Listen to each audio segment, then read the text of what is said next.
Hey, mga ka-Knicks basketball! Pag-usapan natin ang mga nangyari sa laro ng Oklahoma City Thunder at San Antonio Spurs sa Western Conference Finals Game 7 ng NBA.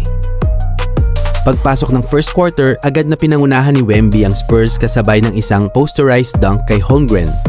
Magkakasunod din na tres ang kanilang naipasok para makakuha ng maganda momentum na nagbigay sa kanila ng double-digit na kalamangan sa kalagitnaan ng first quarter.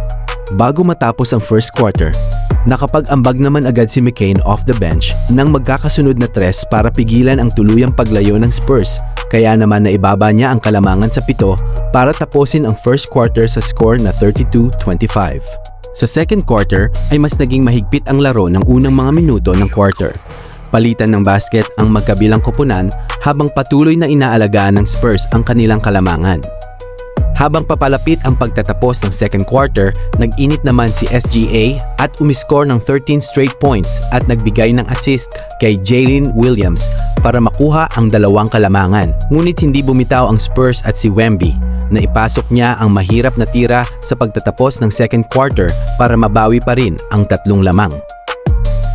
Pagsapit ng third quarter ay umarangkada ulit ang opensa ng Spurs dahil kay Wemby at Champagnie na nakapagtala ng magkakasunod na 3 points. Maganda din ang naging ambag sa opensa at depensa ng mga Spurs players kaya hirap din na makagawa ng puntos ang Thunder. Samantala, hindi naman nagpaiwan ng OKC. Kahit walang makuhang suporta sa scoring si SGA kay Holmgren, gumawa ng magkakasunod na free throw si SGA para maidikit pa rin ang laban, subalit hindi lang sila makakuha ng magandang momentum dahil sa mga offensive rebounds ng Spurs. At sa fourth quarter, mas gumanda ang mga naging opensa ng Spurs.